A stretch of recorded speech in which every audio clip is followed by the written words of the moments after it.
Bonjour et bienvenue, une nouvelle semaine qui s'amorce et nous recevons aujourd'hui à notre micro pour commenter l'actualité durant toute cette semaine Jean-Charles Orsucci, bonjour. Bonjour. Maire de Bonifacio, candidat aux élections territoriales de décembre prochain. Donc on va parcourir l'actualité qui a fait la Corse ces derniers jours et ces dernières semaines. Et forcément, on va parler de ces élections territoriales dans le premier sujet d'aujourd'hui. On va écouter une courte intervention, celle de Gilles Simeoni lors de sa présentation de liste. Gilles Simeoni qui nous présente une liste nationaliste certes, mais qui pourrait s'ouvrir à d'autres personnes et qui a déjà commencé à le faire. On écoute Gilles Simeoni et on vous retrouve tout de suite après.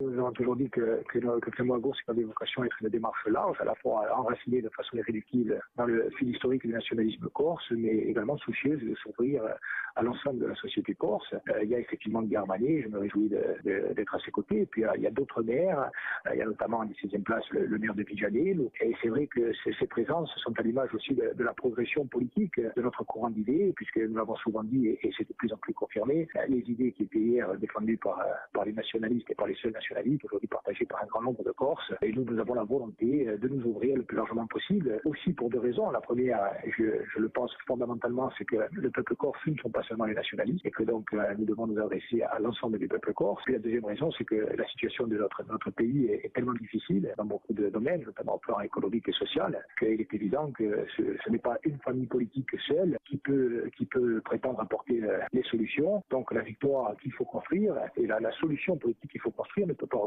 la victoire d'une famille politique contre une autre. Alors Orsucci, l'analyse de Gilles Simeoni avancée territoriale lors de cette présentation de liste. C'est une analyse qui lui est propre. Pour nous, avec Vanina Pierre et mes colistiers, nous sommes des sociodémocrates, nous le revendiquons haut et fort. Nous sommes des sociodémocrates en Corse. C'est d'ailleurs pour ça que j'ai à mes côtés Corse social-démocrate. Nous revendiquons d'être attachés à l'idée d'autonomie, de permettre à la Corse d'être autonome dans bon nombre de secteurs, énergétiques, institutionnels, sur la fiscalité. Donc il y a forcément des points communs avec Gilles Simeoni. Il y a aussi des divergences. Gilles Simeoni dit aujourd'hui nos idées ont gagné l'ensemble des courants. Mais peut-être qu'alors, aujourd'hui, ce qui est peut-être vraiment clivant, c'est le clivage droite-gauche et le fait qu'on veut être solidaire ou non, le fait que l'on pense que l'impôt doit être utile aujourd'hui pour la Corse de demain, donc le fait qu'on soit tous attachés à une communauté de destin de façon très large et très ouverte, tout ça sont en tout cas ça fait partie de l'ADN de notre liste. C'est une liste qui, je le répète, une liste social-démocrate qui est capable de travailler avec des gaullistes, qui est capable de travailler, et nous aussi nous en avons fait la preuve à travers la composition de notre liste, s'ouvrir à d'autres. Il y a des gens qui viennent de partis nationalistes et qui nous ont rejoints. Il y a des gens qui ont été plutôt marqués au centre droit dans leur engagement personnel ou politique.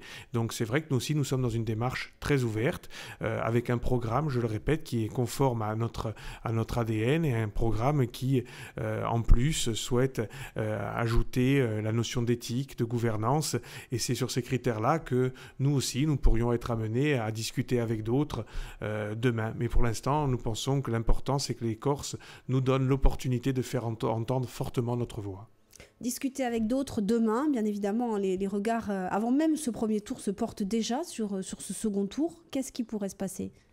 C'est une erreur si les regards se portent vers le second tour. Nous pensons que l'enjeu majeur, c'est ce premier tour. C'est ce premier tour qui permet, de par la façon dont la collectivité territoriale de Corse a été pensée, notamment le mode d'élection a été pensé, permet à des sensibilités de s'affirmer. C'est au premier tour qu'on affirme sa sensibilité. Les Corses, aujourd'hui, il faut qu'ils nous donnent la force d'obtenir ces 7%, ce qui est notre objectif, et plus encore si c'est possible, pour que ce que nous représentons, cette façon de faire de la politique. Parce que ce que je revendique, moi, comme différence avec tous les autres, c'est que ceux qui m'entourent aujourd'hui ont montré dans leur action, dans leur responsabilité, qu'ils alliaient la parole et les actes. J'en veux pour preuve dans le cadre de mon mandat de maire de Bonifacio, où aujourd'hui, cet esprit de gouvernance ouverte, avec des délégations fortes à des adjoints, cet esprit de transparence sur la façon de faire les choses, le fait que nous ne soyons pas sectaires. Bonifacio est dirigé par une ville de 3000 habitants, mais qui gère un budget d'une commune de 15 à 20 000 habitants. Mais cette commune, elle est gérée par une équipe qui comporte des gens de droite, des gens de gauche, des nationalistes, et qui a fait la preuve que malgré tout, avec un contrat de mandature clair, eh bien, on pouvait réussir. Eh bien, nous disons aujourd'hui que les Corses ont la parole et qu'il faut qu'ils donnent à notre liste la force de se faire entendre pour aller peut-être demain dans des discussions avec d'autres, mais pour que l'on soit entendu, il faut bien sûr qu'on soit le plus fort possible. Donc c'est aux Corses de nous donner cette force-là.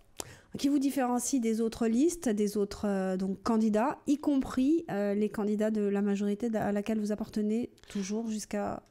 Bien sûr, il y a des historiques des radicaux de gauche, je ne suis pas un radical, il y a des communistes ou le Front de gauche avec lesquels on a des divergences fortes, notamment sur l'appréhension de la politique gouvernementale et de façon générale, nous sommes pour l'économie de marché, nous pensons qu'elle doit être bien sûr régulée, nous ne croyons pas au grand soir, il y a aussi des divergences sur le fait d'être, je dirais, contenu, encadré trop fortement par un parti national. Nous avons choisi d'avoir une existence locale et que la décision, elle a été prise hier, aujourd'hui et demain par des gens qui vivent et qui grandissent en Corse. La composition de la liste de Paul Jagol, lui.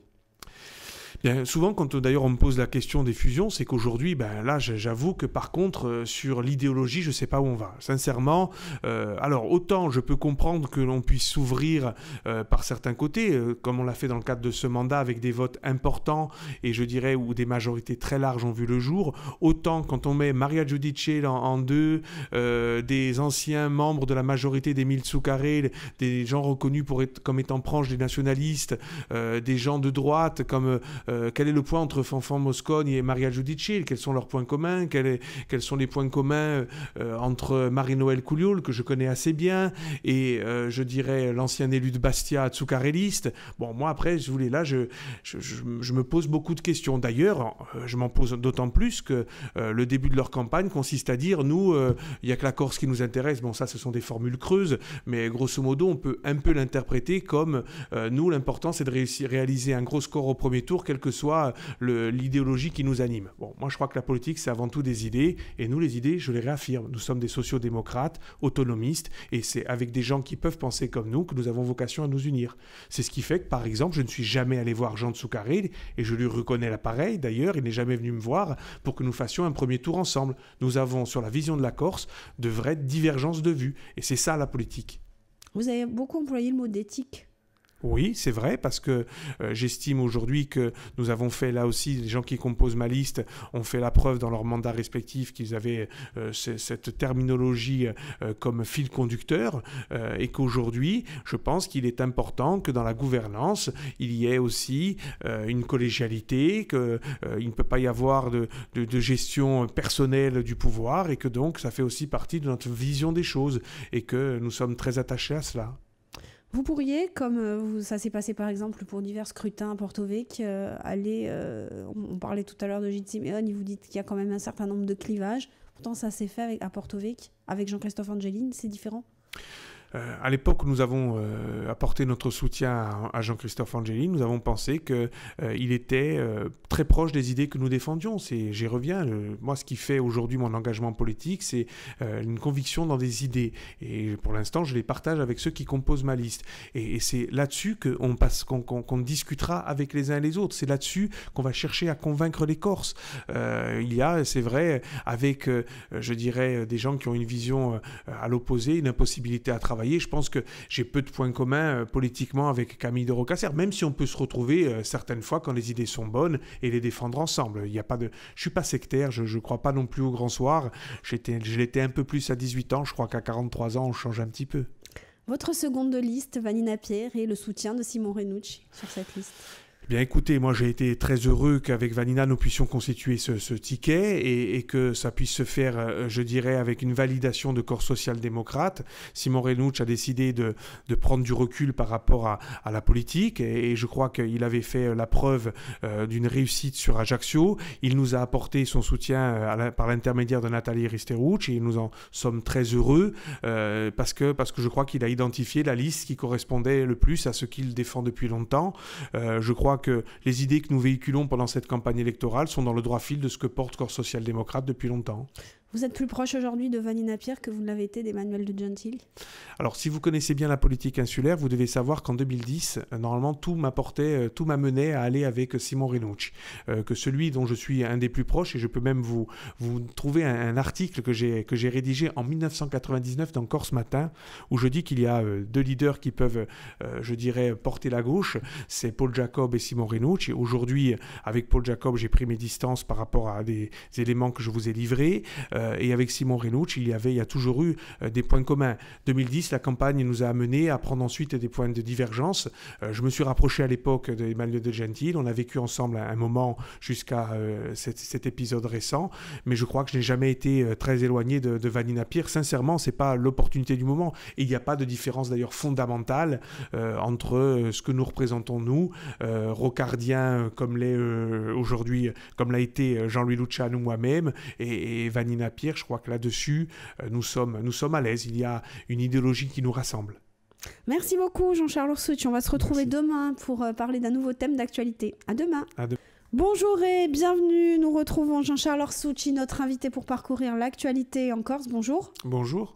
On va parler, Jean-Charles Orsucci, d'un sujet que vous connaissez bien, les intercommunalités. On va partir dans une région que vous connaissez également très bien. C'est du côté de l'Alta Rocque avec les communautés de communes de l'Alta Rocque, la communauté de communes de l'Alta Rocque qui va être englobée, d'après ce que la loi prévoit, dans un ensemble beaucoup plus grand, un ensemble Grand Sud, y compris donc avec votre commune de Bonifacio.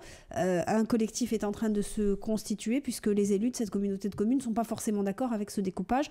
On va écouter non pas les élus mais le préfet de Corse nous donner l'explication du bien fondé de ce découpage.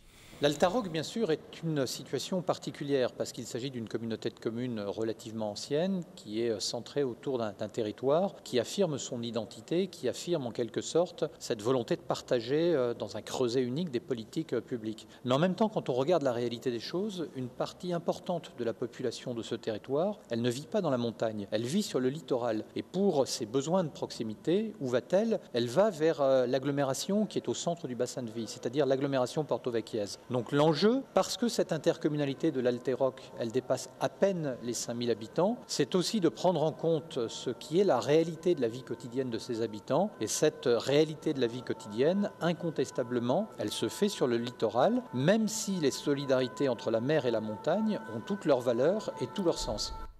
Alors, Jean-Charles Orsucci, Pierre Marcellesi disait que si cette intercommunalité voyait le jour en l'état, c'était la fin du territoire de l'Alta Rocque, du territoire historique notamment, entre le maire de Bonifacio et l'enfant de Lévis. Où est-ce que votre raison penche? Vous avez raison de souligner que j'ai, dans ces cas-là, plusieurs appartenances territoriales et j'ai aussi plusieurs casquettes. Je suis aussi membre, je suis conseiller communautaire de la communauté du Grand Sud, je suis donc conseiller territorial et c'est un peu avec toutes ces casquettes que je dois vous répondre, y compris celle de membre de la commission départementale qui travaille sur l'intercommunalité.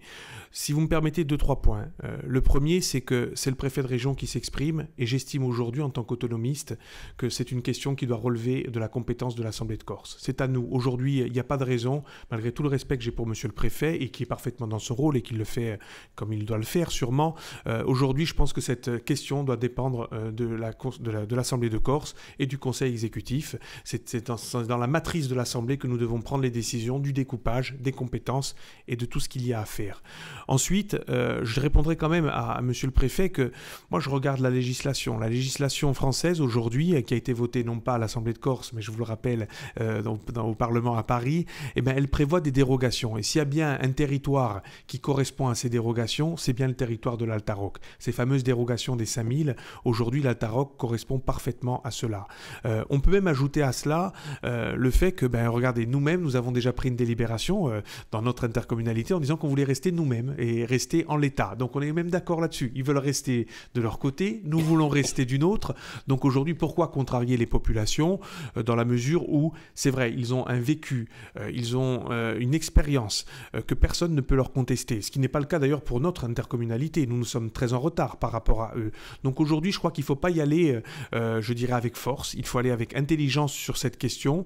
Moi, je fais confiance à l'État pour, à un moment donné, entendre raison et laisser les élus de ce territoire avoir le dernier mot, parce que c'est comme ça que ça doit se passer, selon moi. Et je me dis qu'aujourd'hui, rien ne nous empêchera de réfléchir réfléchir sur quelque chose de plus important. Je l'ai dit lors de cette commission, je le dis aujourd'hui à votre antenne, il faudra quand même qu'on réfléchisse comment notre territoire, et là je dis notre territoire, je parle de l'Altaroc, je parle de l'extrême sud, comment notre territoire peut aussi peser fortement dans les discussions qui ont lieu à l'Assemblée de Corse face à deux mammouths que sont aujourd'hui Ajaccio et Bastia. Parce que je sais aussi que c'est ainsi que les choses sont faites. J'ai beaucoup de respect pour ces deux territoires qui sont les deux moteurs de la Corse, mais il faut aussi que le reste de la Corse, la Balagne, le Vénaquais, toutes ces régions-là puissent aujourd'hui se faire entendre et obtenir aussi un développement qu'ils méritent. Et pour ça, il nous faudra vraiment travailler à l'Assemblée de Corse sur ce fameux découpage. J'ai même eu l'occasion de dire d'ailleurs, parce que je me refuse toujours à être sectaire, que la politique de territorialisation qu'avaient imaginé Ange Santine et Camille de Rocasser était une bonne politique. Et je le dis d'autant plus volontiers que Vanina Pierre me faisait remarquer à juste titre qu'elle avait mis en place cette politique au sein de l'Agence du tourisme de la Corse. Donc voilà, je crois qu'il ne faut pas y aller aujourd'hui avec force. Je pense que les élus de l'Altaroc ont raison de se faire entendre aujourd'hui. En tout cas, c'est leur ressenti et on doit le comprendre. Et je pense qu'aujourd'hui et que demain, il appartiendra à l'Assemblée de Corse de véritablement définir ces territoires et les compétences, notamment avec la création de la collectivité unique. Justement, est-ce que la difficulté, elle n'est pas là sur ces intercommunalités, c'est-à-dire un peu s'opposer, entre guillemets, même si le terme n'est pas bien choisi, aux deux mammouths que vous avez définis, Ajaccio et Bastia, et en même temps conserver, donc il faut une intercommunalité beaucoup plus grande, et en même temps conserver ses propres prérogatives? Il y a dans mon propos une forme de contradiction que vous pouvez me relever. Je l'assume parce que je n'ai pas de dogme, moi, sur ce sujet. Je ne prétends pas détenir la vérité. Je viens de vous expliquer là où je situe les difficultés. Les difficultés, c'est que notre territoire, Grand Sud, Altaroc, doit se faire entendre par rapport à d'autres grands territoires. La difficulté, c'est que la collectivité unique va amener, à travers les ordonnances qui vont être prises, une réflexion sur les compétences que l'on peut avoir à tel ou tel niveau. Moi, la seule chose que je souhaite, c'est qu'on me fasse la démonstration que telle compétence a plus d'efficacité à l'échelon communal, à l'échelon intercommunal ou à l'échelon territorial. C'est cela la réflexion que nous devons mener les uns et les autres. Moi, je ne suis pas arrêté, figé sur ces choses-là. On nous dit souvent que l'intercommunalité, c'est la mutualisation, c'est aussi un moyen de réduire les coûts. Bon, j'ai envie de vous dire, quand on regarde ce qui s'est passé à l'échelon national français, bon, pour l'instant, la démonstration n'a pas été faite, je vous le dis très clairement. Donc aujourd'hui, voilà, moi, j'ai envie de vous dire, je me souviens, nous-mêmes, Bonifaciens, lorsqu'il a été question d'intégrer cette intercommunalité, j'avais envie de vous dire, on n'avait ni intérêt, ni d'opposition à cela. Mais il n'y avait pas vraiment d'intérêt non plus, on était très excentrés. C'est souvent difficile, ces sujets à appréhender. Nous n'avons pas de dogme. Moi, je pense que le débat doit rester ouvert. En tout cas, une chose est sûre, c'est qu'aujourd'hui, ce n'est pas aux représentants de l'État de décider à notre place. Est-ce que dans les ordonnances, est-ce que ces ordonnances sont bien faites? Est-ce qu'elles permettront ça? En tout cas, on doit peser et la nouvelle Assemblée aura vocation à travailler très rapidement pour définir sa propre logique, sa propre culture et pour aller au rapport de force avec l'État sur ces questions-là. Quand je dis rapport de force, c'est dans un rapport de force sain, c'est-à-dire faire entendre à l'État qu'en termes d'efficacité, il faut choisir tel découpage et telle compétence à telle collectivité locale. Moi, j'ai remarqué qu'avec le gouvernement, en tout cas jusqu'à présent, je pense que quand l'intérêt supérieur était en jeu, lorsque la Corse avait fait la démonstration de son intelligence, et elle l'a fait lors du précédent mandat, eh bien, l'État était capable d'entendre. La collectivité unique est une grande avancée que nous devons accompagner. Et ces ordonnances, je pense, se feront en intelligence. En tout cas, je l'espère. Est-ce qu'il ne faut pas travailler en amont, justement? Vous avez dit très vite, mais... Oui, même si, vous voyez, là aussi la difficulté, c'est qu'il n'y a pas forcément un calendrier identique entre les lois votées aujourd'hui au niveau du Parlement français, de ce qui est aujourd'hui fait au niveau de la collectivité unique en Corse. Il y a un certain décalage. C'est pour ça qu'aujourd'hui, au lieu d'exacerber, je dirais, les antagonismes, moi je crois qu'il serait beaucoup plus sain que l'Altaroc reste en l'état, parce que les élus le souhaitent, et ensuite avoir une vraie discussion à l'Assemblée de Corse avec des élus de proximité, et je dirais pour que les choses se fassent sereinement. C'est en tout cas comme ça que j'entrevois les choses, et aussi peut-être en créant davantage de passerelles entre les différents territoires. Moi, je sais que j'essaye de le faire, parce que je suis convaincu de la complémentarité entre l'Altaroc et le bassin Porto Vecchio dont parlait monsieur le préfet. Bien sûr, je suis convaincu de la pertinence. On l'a déjà démontré d'ailleurs en travaillant ensemble en matière touristique. Donc voilà, je ne suis pas inquiet non plus et je reconnais à ce territoire cette volonté de rester lui-même parce qu'il a fait l'épreuve de son efficacité, de son savoir-faire et donc ça il faut l'entendre et le respecter. Petite parenthèse pour terminer, Jean-Charles Orsucci, vous avez parlé des relations entre l'Assemblée de Corse et le gouvernement. Est-ce que vous avez l'impression que l'Assemblée de Corse a toujours été entendue par le gouvernement? Certaines de ces délibérations sont restées un petit peu... Vous savez, c'est toujours l'affaire du verre à moitié plein ou à moitié vide. Moi, je vous dirais qu'aujourd'hui, sur certains sujets, nous avons été entendus. La collectivité unique n'est pas un sujet anodin, bien au contraire. C'est une vieille revendication des progressistes. La reconnaissance du 5 mai, on a avancé sur des sujets qui, bien sûr, aujourd'hui intéressent les Corses. Et sur le reste, les portes sont restées ouvertes. Maintenant, c'est vrai que moi, je regrette qu'on n'ait pas été entendu davantage. Et quand je dis je regrette, ça veut dire que le combat continue et qu'à un moment donné, l'idée d'avoir justement une majorité très large à l'Assemblée de Corse pour parler d'une seule et même voix et là aussi, dans un rapport sain, rentrer en rapport de force avec l'État pour qu'il nous entende, pour qu'il fasse droit à nos justes revendications lorsque l'on veut éviter la spéculation foncière qui écarte les jeunes insulaires de l'accession à la propriété, lorsqu'aujourd'hui on se rend compte que la fiscalité n'est pas adaptée à notre territoire, lorsqu'on se rend compte aujourd'hui qu'il nous faut davantage encore d'autonomie et de maîtrise dans les transports, dans l'énergie. Donc voilà, tout ça, et que sur la langue, oui, nous voulons sauver notre langue parce que nous pensons que c'est indispensable dans la construction d'un vivre ensemble. Merci beaucoup Jean-Charles Orsucci. On se retrouve dès demain. Bonjour à vous toutes et à vous tous. On retrouve Jean-Charles Orsucci. Bonjour. Bonjour. Maire de Bonifacio, également candidat pour les élections territoriales. Donc, vous conduisez une liste en compagnie notamment de Vanina Pierre.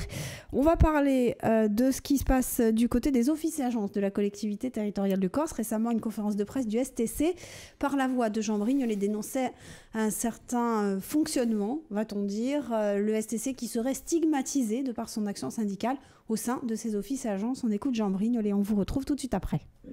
À partir du moment où on est majoritaire, qu'on revendique, c'est sûr qu'on est stigmatisé et que rien que le fait de répondre favorablement à la mise en place de ce qui est la loi, ce qui est la convention collective ou ce qui est le statut de ces offices et agences serait de nature à apaiser le truc. Mais malgré cela, on voit qu'il y a une volonté manifeste de ne pas le faire. Il y a eu des condamnations qui ont été faites par le passé dans beaucoup d'offices et agences. Il y a des situations qui ont été stigmatisées par des rapports et des audits faits par des organismes extérieurs, en particulier sur les risques psychosociaux, qui n'ont pas donné lieu à une déclinaison en interne pour remédier à ces problèmes-là, voire ces problèmes se sont empirés. Aujourd'hui, on tire le sonnet d'alarme. Attention, il y a des situations dangereuses dans certains offices et agences. Il va falloir les régulariser et prendre un autre chemin que celui qui a été pris jusqu'à présent. Vous utilisez des mots très directs dans la critique. Clanisme, par exemple. Clanisme, clientélisme. Je crois qu'aujourd'hui, les gens qui sont à la tête, alors quand je dis à la tête, ce sont les présidences et les directions, sont plutôt là pour faire la gestion de leur situation ou de la situation de l'office, non pas de mettre en œuvre pour nous les missions premières de ces offices et agences. Et en particulier, la première des missions, c'est déjà le respect humain, le respect des gens qui travaillent pour ces missions-là. Jean-Charles Orsucci, clanisme, clientélisme au sein des offices et agences. Bien écoutez, moi j'ai ouvert le journal le mardi matin et j'ai vu cette conférence de presse. Je me pose des simples questions. Vous l'avez dit, moi je suis candidat et j'ai présenté ma liste dimanche soir. Sur cette liste figurent Vanina Pierre, présidente de l'Agence du tourisme de la Corse, et Jean-Louis Luciani. Lorsque je vois que dans le quotidien local, on titre et on tape sur l'ODARC et sur l'ATC 3 jours plus tard, je suis en droit de me poser des questions. J'ose espérer qu'il ne s'agit pas d'une commande politique. Je le dis bien, j'ose espérer. Parce qu'en plus, là, dans l'interview que je viens d'entendre, on n'a pas précisé de qui on parlait. J'ose espérer qu'on ne parlait pas de l'Agence du tourisme de la Corse et de l'ODARC. Parce que moi, je vous invite à aller vérifier les chiffres. Puisqu'il y a des gens qui savent lire et écrire, je les invite à regarder les rapports, les fameux rapports dont on parle, et regarder la masse salariale, par exemple, depuis 5 ans. Qui a aujourd'hui correctement géré ces agences et offices? Alors peut-être que M. Brignolet parlait d'autres offices et agences, je lui laisserai à lui le soin de développer sur le sujet. Moi, ce que je peux vous dire, c'est qu'à l'ATC et à l'ODARC, aujourd'hui, il y aura en 2015, lorsque leurs présidents auront quitté leurs fonctions, il y aura autant d'employés que quand ils ont pris leurs fonctions. Et ça, si tous les élus insulaires sur l'ensemble du territoire avaient la même vertu, je crois que la Corse n'en serait pas là où elle est aujourd'hui. Moi, c'est ça que je peux vous dire. Après, je ne connais pas parfaitement la situation ni de l'ODARC, ni de l'ATC, ni de l'ensemble des agences et offices hydrauliques, etc., etc., ou plus précisément l'Office de l'environnement de la Corse. Je ne vais pas rentrer dans le détail et dans la polémique, simplement vous dire que je crois qu'ailleurs il y avait peut-être des dysfonctionnements à noter. J'aurais aimé que ce soit fait avec beaucoup plus de force, peut-être à ce moment-là. Je répète, le timing me dérange assez fortement. J'ose espérer que c'est une simple coïncidence, et si c'est le cas, c'est dommage.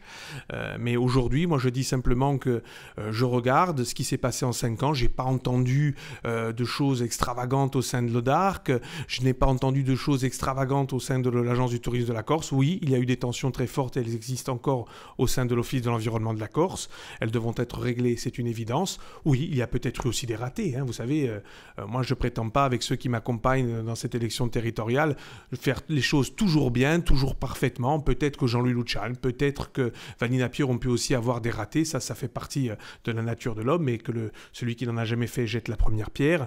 Moi, je le répète, je crois qu'aujourd'hui, j'aimerais que la future collectivité territoriale de Corse soit gérée comme l'a géré Jean-Louis Lucian à l'ODARC, avec un plan qui a été salué par tout un chacun. Il y avait eu, je crois, une seule abstention, celui du groupe du Front de Gauche. Quand on sait aujourd'hui que ce monde agricole est un monde difficile à manager, et personne ne dira le contraire, je crois qu'aujourd'hui, il peut être fier de ce qu'il a fait. Et c'est pour ça que j'invite tout à chacun à garder raison et se dire que oui, il faut du dialogue social. Oui, nous devons entendre le STC qui, lorsqu'il est majoritaire, a vocation à défendre les salariés. Il le fait et ça, personne ne le conteste. C'est pas moi, le social-démocrate que je suis, qui vais vous contester cette légitimité-là. Ils ont sûrement raison sur certains points, mais je crois qu'il faut là aussi être surtout dans la recherche et être pragmatique du bien à la fois de la structure, parce que j'ai envie de vous dire que quand vous maintenez l'emploi comme ça a été maintenu dans ces agences et offices, vous maintenez aussi la capacité d'investissement, et dans ces cas-là, vous réussissez pour la Corse. Et nous avons vocation à vouloir réussir pour la Corse. Vous parlez de ce calendrier avec un point d'interrogation, mais quand même, cette stigmatisation, elle tombe à point nommé dans une période politique Écoutez, vous êtes analyste politique. Je vous fais simplement remarquer que j'ai annoncé ma liste le dimanche soir avec la présidente de l'ATC et le président de l'ODARC, et que 2 jours plus tard, j'ai droit à une conférence de presse d'un syndicat important en Corse qui vient stigmatiser ces 2 agences et offices, et qui est un peu muet sur d'autres agences et offices où il y aurait peut-être eu des choses à dire. Alors, il a été évoqué l'Office de l'environnement, et j'ai envie de vous dire comment faire autrement, mais je suis un petit peu surpris de cela. Moi, je le répète, est-ce qu'il fallait doubler les effectifs dans ces agences et offices pour faire avancer la Corse ? Nous ne nous inscrivons pas là-dedans. Vous savez que notre engagement majeur, ce sera le développement économique, avec une volonté de tourner le dos à l'embauche dans le service public, parce que nous n'en avons plus les moyens, pas parce que nous ne voulons pas, parce que nous n'en avons plus les moyens. Et aujourd'hui, favoriser le développement économique dans le secteur privé. Voilà pourquoi nous travaillons, bien sûr dans le respect des salariés. Je pense que les salariés de l'Agence du tourisme de la Corse et de l'ODARC ont été bien traités. Bien sûr, j'imagine qu'ils aspirent toujours à mieux, et c'est légitime. Mais aujourd'hui, je le répète, vous l'avez analysé, et je crois que les gens qui sont honnêtes intellectuellement peuvent au moins, comme moi, se poser la question de ce calendrier. Téléguidé par qui ? Pourquoi ? Ça, il faudra leur poser la question. Aujourd'hui, à qui profite le crime ? J'espère que, en tout cas, il ne profite pas aux gens qui sont stigmatisés. Donc, ils peuvent profiter à d'autres. J'espère que je me trompe dans l'analyse, mais je le répète. Moi, aujourd'hui, je suis surpris de ce calendrier.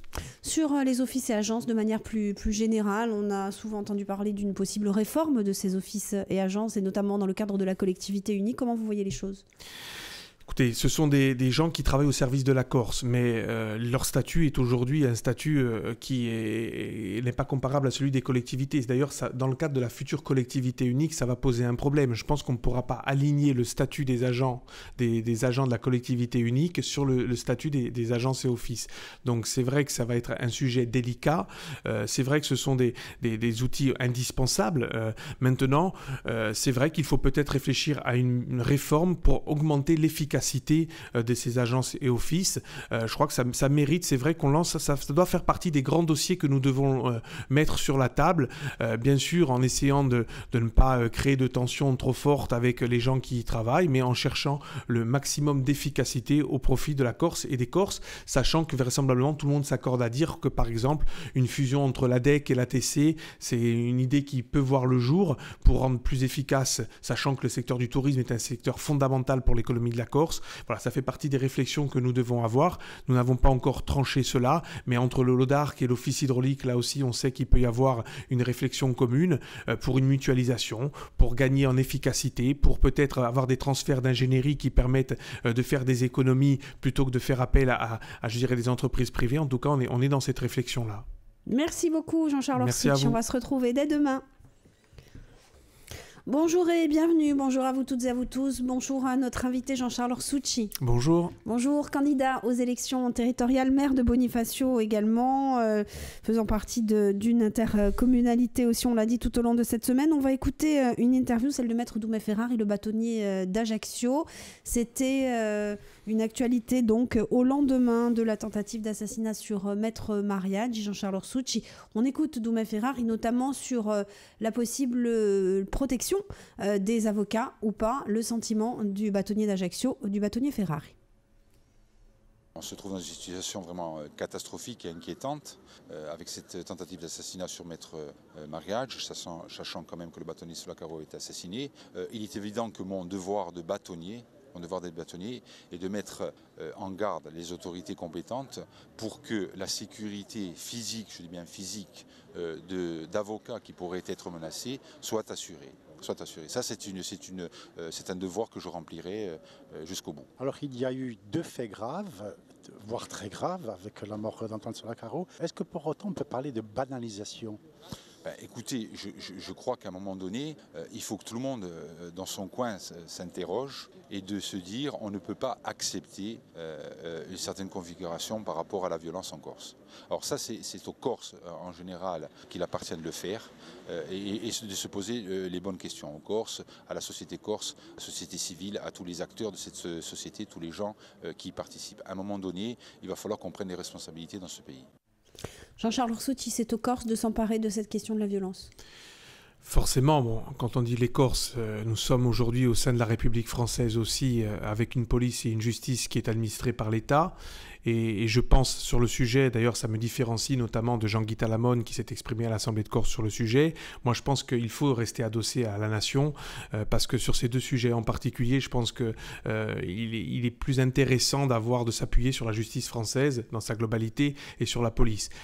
Quand Jean-Guy Talamone dit que les résultats ne sont pas bons et qu'on ferait forcément mieux, moi je suis beaucoup plus réservé sur cette analyse. Je pense qu'aujourd'hui je demande plutôt à l'État de renforcer les moyens en matière de police et de justice pour permettre d'assainir la situation sur ce territoire. Vous savez, c'est un sujet grave. Moi, je n'ai même pas pris la parole à l'Assemblée de Corse lorsqu'on a évoqué cela au sein de la commission violence parce que ce sont des sujets des fois qui m'interpellent un petit peu. Il n'y a rien de plus grave. Vous savez, on va parler de tout. J'ai envie de vous dire, même la question du chômage ou du toit n'est rien à côté de la vie humaine, bien évidemment. C'est le sujet le plus délicat que nous ayons à gérer à l'Assemblée de Corse. Parce que nous avons aussi à le gérer à l'Assemblée de Corse. La commission violence a fait du travail.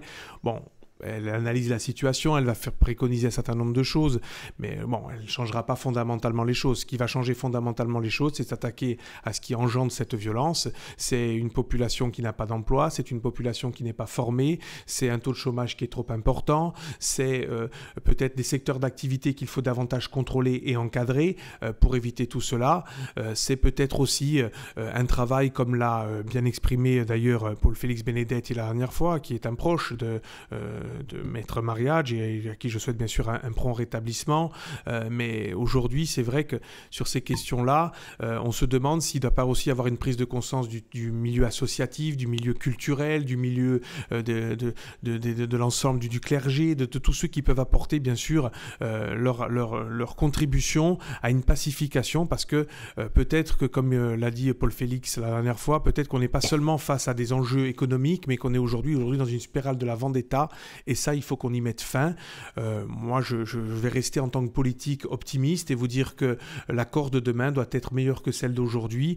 Nous connaissons les causes. Il faut se donner les moyens pour changer cet état de fait parce que c'est vrai, il ne peut pas y avoir de société civilisée où les règlements, les différends se règlent à coups de pistolet. Je crois que là-dessus, nous en avons tous conscience, mais il faut passer bien sûr de la parole aux actes. Pour ça, il faut assainir le domaine des domaines comme ceux des marchés publics, puisque ça a été évoqué, ceux du foncier. Ça ne veut pas dire qu'il ne faut pas aujourd'hui de marché public en Corse ou qu'il ne faut plus de vente immobilière, parce que ça, je trouve ça un petit peu réducteur. Ça veut dire qu'il faut à un moment donné avoir une police, une justice efficace, qui a des moyens. Et aujourd'hui, je suppose que la 6e puissance au monde est capable de nous fournir cela. Alors oui, Jean-Guy a raison de dire que jusqu'à présent, nous n'avons pas obtenu les résultats escomptés, mais je dis qu'aujourd'hui, il vaut mieux s'adresser à l'État en lui demandant de renforcer les moyens sur le sujet.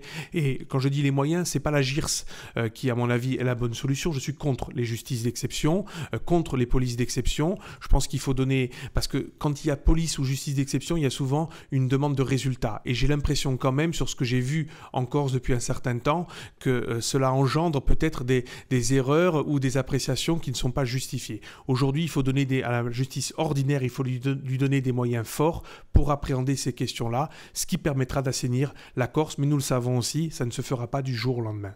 La commission violence a-t-elle servi à quelque chose ?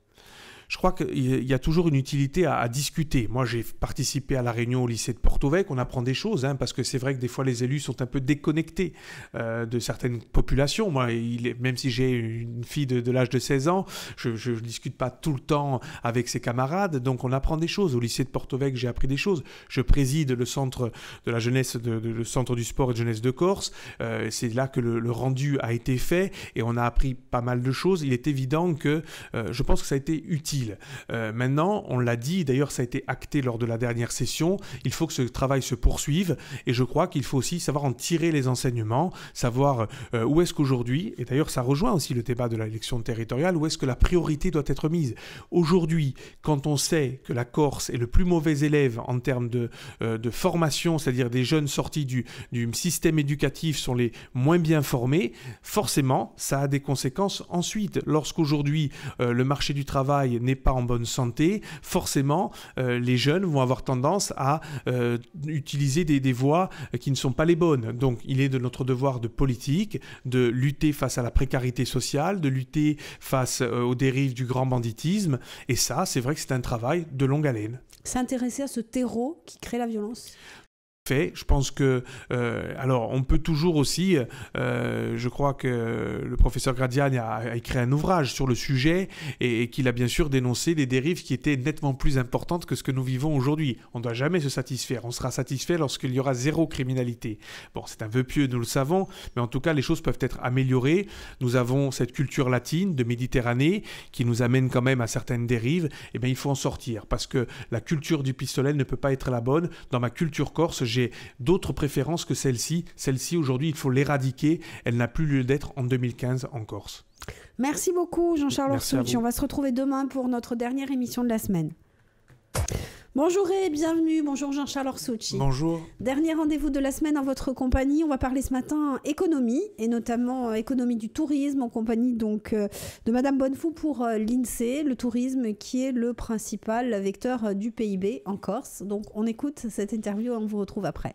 Effectivement, quelles que soient les approches retenues, le tourisme a plus de poids dans l'économie corse que dans les autres régions françaises. On peut regarder ça en matière de fréquentation. La fréquentation de la Corse, c'est 35 millions de nuitées annuelles, c'est 2% de la fréquentation nationale. Cette fréquentation, même si elle est stable, globalement, elle s'est transformée. Aujourd'hui, près d'un passager sur deux arrive en avion. Et puis, ce qu'on constate aussi, c'est que l'avant et l'après-saison ont une part de plus en plus importante. Aujourd'hui, ces deux périodes représentent 40% de la fréquentation de l'île. Alors, point important, le tourisme dans le PIB de la Corse, aujourd'hui, pèse vraiment. Oui, effectivement, lorsque l'on regarde les dépenses des touristes en Corse, c'est 2,5 milliards d'euros. Ramené au PIB de la Corse, ça fait 31%. C'est 4 fois la moyenne nationale, 2 fois et demi les taux que l'on trouve en PACA ou en Languedoc-Roussillon.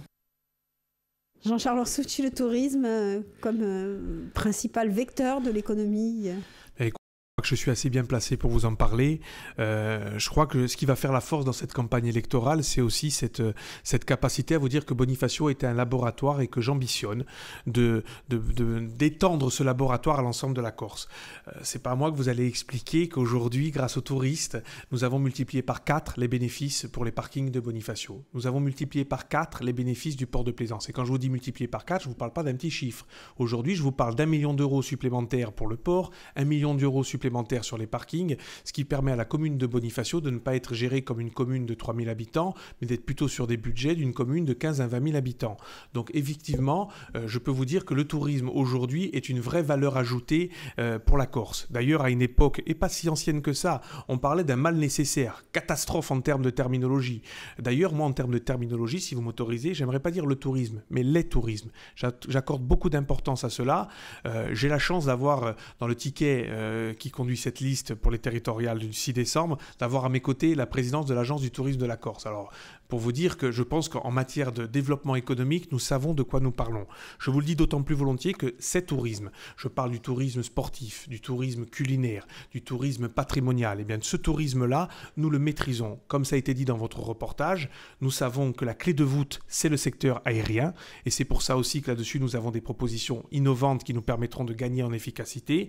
Nous savons aussi, et l'exemple de Bonifacio l'a démontré, c'est lorsqu'on investit, comme nous avons pu le faire, 20 millions d'euros dans un port, et bien que les retombées, elles sont immédiates. Je dis à ce sujet d'ailleurs qu'il ne serait pas stupide d'imaginer un espèce de retour sur investissement à la collectivité territoriale de Corse lorsque de telles richesses se créent. Ça, c'est une idée que nous mettons dans la balance de cette élection territoriale, et c'est de dire aussi que les tourismes auront des répercussions positives pour d'autres secteurs d'activité. Ce sont les fameux impacts directs et indirects. L'agriculture va se retrouver renforcée avec le développement des tourismes en Corse.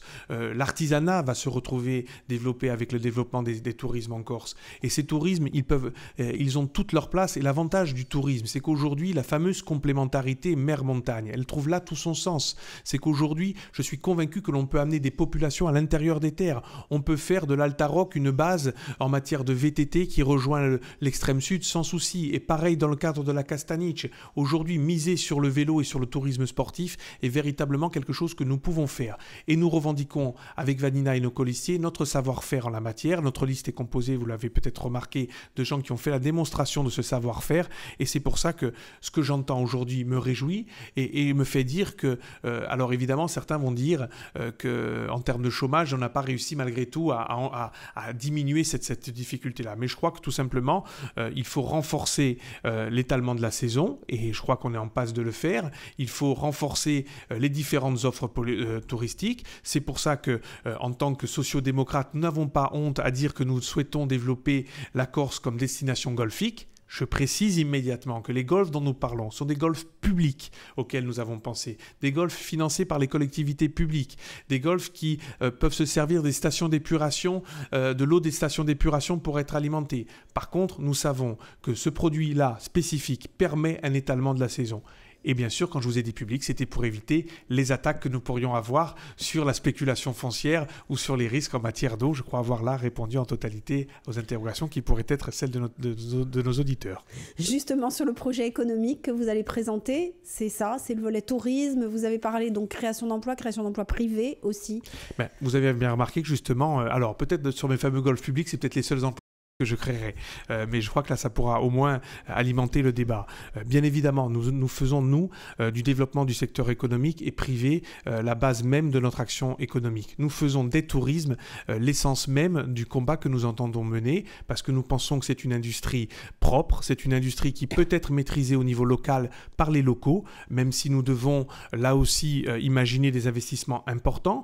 Et là, je reprendrai une idée qui n'était pas d'ailleurs celle des sociodémocrates en Corse au départ, mais qui était plutôt une idée des nationalistes, avec ce fameux code des investissements qu'il faudrait peut-être remettre au goût du jour pour pouvoir justement assurer un investissement de capitaux extérieurs clairement identifié, avoir ensuite à travers l'investissement extérieur une formation des jeunes insulaires, parce qu'il y a la capacité aujourd'hui à développer notamment le secteur hôtelier qui est aujourd'hui peut jouer encore un rôle important en Corse. Je pense que là ce sont des vraies clés du développement. Bien sûr, tout cela doit se faire aussi en s'appuyant sur le développement du numérique, nous le savons, et aujourd'hui nous savons que la Corse, de par sa position géographique au sein de la Méditerranée, peut avoir des gens qui travaillent en Corse et qui vont ensuite exercer leur métier le restant de la semaine, peut-être à Montpellier, à Dijon, à Rome ou ailleurs. En tout cas, c'est une de nos idées fortes, comme une idée forte est d'inscrire correctement la Corse dans la Méditerranée. Ça aussi, c'est un sujet qui nous tient à cœur. Aujourd'hui, l'idée de continuité territoriale européenne fait partie de notre ADN, avec la Toscane, avec la Ligurie et avec la Sardaigne, bien évidemment, parce que là aussi, il y a 1 700 000 habitants et que demain, une euro-région qui verrait le jour ne nous choquerait pas et serait peut-être là aussi une opportunité du développement économique pour la Corse. Il va falloir revoir aussi le dossier des transports, du coup.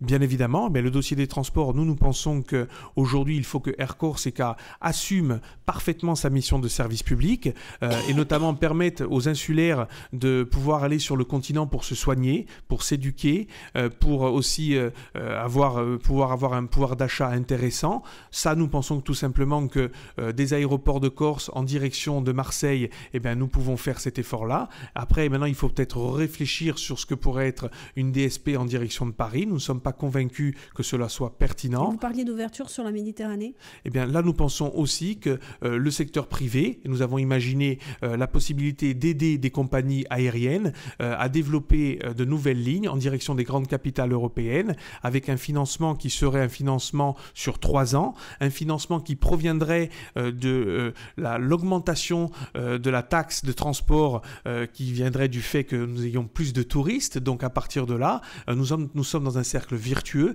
Voilà ce que nous avons imaginé en termes de transport, en termes, je dirais, à la fois de services publics, pour que les Corses, je le répète, soient correctement soignés et puissent aller, s'il le faut, dans d'autres universités lorsque la matière n'est pas dispensée à Corté. Bien, tout ça, nous pensons que c'est un cercle vertueux, et je le répète parce que l'aérien, la personne qui s'exprimait à l'instant, qui était une spécialiste, vous l'a dit, l'aérien, c'est fondamental en termes de développement touristique. Sur le maritime, vous connaissez notre position, ou sinon je vais la rappeler à nos auditeurs. Nous sommes convaincus que pour une île, il est fondamental de maîtriser ses transports maritimes et que donc, dans les discussions qui vont avoir lieu sur la SNCM, nous pensons qu'il faut une SEM d'investissement où la CTC est très largement majoritaire, au moins 51, mais je pense même qu'il faut aller au-delà de 51.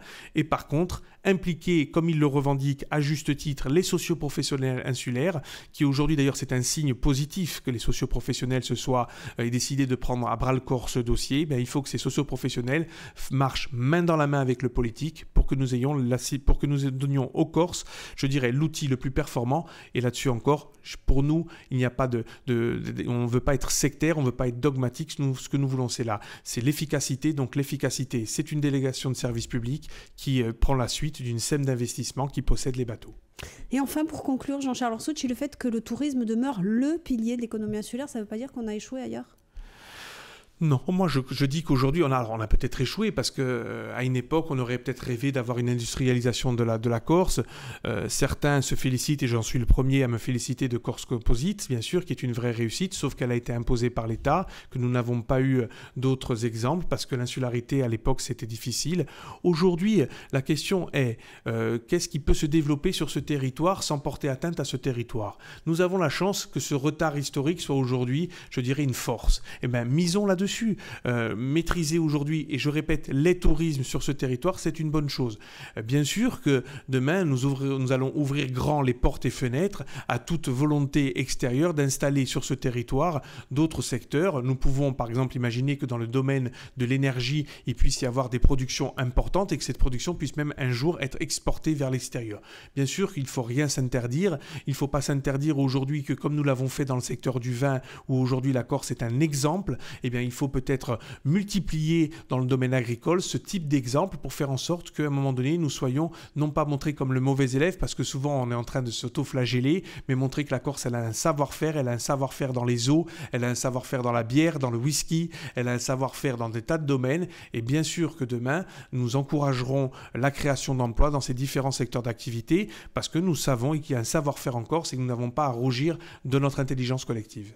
Merci Jean-Charles Orsucci d'avoir passé cette semaine dans notre compagnie. Une émission que vous retrouvez en podcast audio et vidéo sur le www.alta-frequenza.com et puis sur nos différentes applis. On vous retrouve tout au long de la campagne. Merci à bientôt. Beaucoup. Au revoir.